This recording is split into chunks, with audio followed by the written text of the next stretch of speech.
అందరికీ నమస్కారం.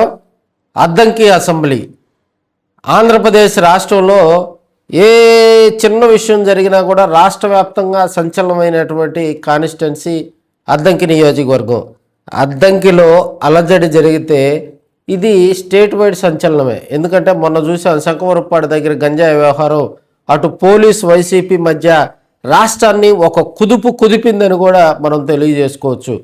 వాస్తవాలు ఏదున్నా కూడా ఒక చిన్న ఘటన అద్దంకి అంటే మనకి రెండు పక్కల హైవేసు, అదేవిధంగా విశాలమైనటువంటి పల్లెలు విస్తరించినటువంటి కాన్స్టిట్యున్సీ అద్దంకి నియోజకవర్గం.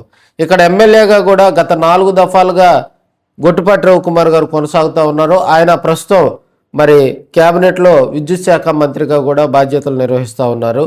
అద్దంకి వైసీపీ సమన్వయకర్తగా కూడా డాక్టర్ చింతలపూడి అశోక్ కుమార్ గారు కొనసాగుతూ ఉన్నారు. వీరిద్దరి మధ్య కూడా ఈ మధ్య కాలంలో చూసినట్లయితే మరి మంత్రి గొట్టిపాటిని టార్గెట్ చేస్తూ కూడా అద్దంకి వైసీపీ ఇన్ఛార్జి అవకాశం దొరికినప్పుడల్లా కూడా మరి విమర్శలు చేస్తున్నటువంటి సందర్భాలు మనం చూస్తూ ఉన్నాం. తాజాగా తెలుగుదేశం పార్టీ నేతలు కూడా స్పందిస్తూ ఉన్నారు.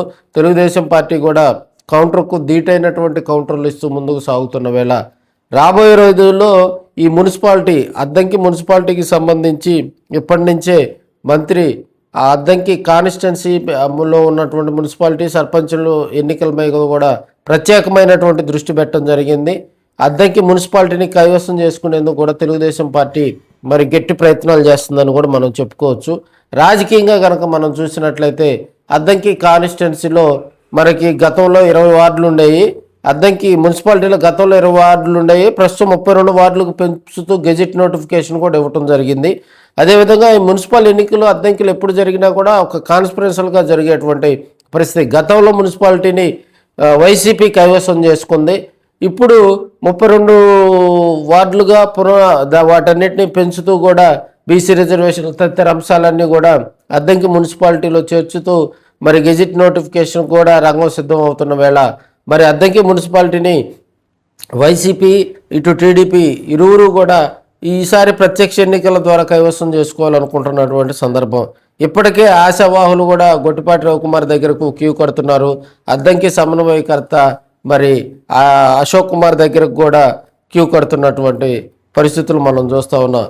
ఏదైనా మున్సిపాలిటీ ఈసారి ప్రత్యక్ష ఎన్నికలు కాబట్టి మరి పార్టీ కోసం ఆ లీడర్షిప్లో ఉన్నటువంటి వారు గతంలో పార్టీలో పనిచేసినటువంటి వ్యక్తులైతే తాజాగా ఒక పేరు అయితే అద్దంకి అటు వైసీపీలో ఇటు టీడీపీలో వినిపిస్తున్నటువంటి అంశం.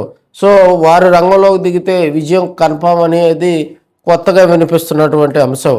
ఇప్పుడున్నటువంటి పరిస్థితుల్లో ప్రత్యక్ష ఎన్నికలు కాబట్టి ఈ ఓటింగ్కి సంబంధించి మరి అద్దంకి కాన్స్టిట్యున్సీలో కూడా ఒక కొత్త టీం తోటి చింతలపూడి అశోక్ కుమార్ రెడీ అవుతున్న వేళ మరి గొట్టిపాటిని ఢీకుంటాడా లేదా అనేది ఆసక్తి చర్చనీయాంశంగా మారిందని కూడా చెప్పుకోవచ్చు. గొట్టిపాటి ఎత్తుకు పై ఎత్తులు చింతలపూడి వేయగలడా అనేది రాజకీయంగా కూడా చర్చ నడుస్తుంది. ఏదేమైనా అద్దంకి 32 వార్డుల్లో వైసీపీ కైవసం చేసుకోవాలంటే ఒక కత్తి మీద సాము లాంటిదని కూడా రాజకీయ విశ్లేషకులు చెప్తున్నటువంటి అంశం. సో ప్రత్యక్ష ఎన్నిక కాబట్టి ఒక వెల్ నోన్ పర్సన్ కనుక రంగంలోకి దిగితే రాబోయే రోజుల్లో అద్దంకి వైసీపీకి కూడా అవకాశాలు ఉన్నాయి అనేది తెర వెనక తెర ముందు వినిపిస్తున్నటువంటి అంశం. మరి రాబోయే రోజుల్లో అద్దంకి మున్సిపాలిటీ ఎవరు కైవసం చేసుకోనున్నారు అనేది కూడా తేటతెల్లం కానుందని మనం చెప్పుకోవచ్చు. ఇప్పటికే వార్డుల పునర్విభజన, రిజర్వేషన్లు, అదేవిధంగా అద్దంకి మున్సిపాలిటీకి సంబంధించి ఏ ఊరైతే ఈ మున్సిపాలిటీ రేసులో ఉంటారో వారంతా కూడా మరి నాయకుల చుట్టూ ప్రదక్షిణలతో బిజీగా గడుపుతున్నారని మనం చెప్పుకోవచ్చు. ఇక్కడ జనసేన కీలకం కానుంది. రాబోయే ఎన్నికల్లో వాళ్ళు ఎవరికి సపోర్ట్ చేస్తే కూటమిలో భాగస్వామ్యం కాబట్టి మరి వారు గనక ఖచ్చితంగా చక్రం తిప్పుతారనేది కూడా వినిపిస్తున్నటువంటి అంశంగా మనం చెప్పుకోవచ్చు.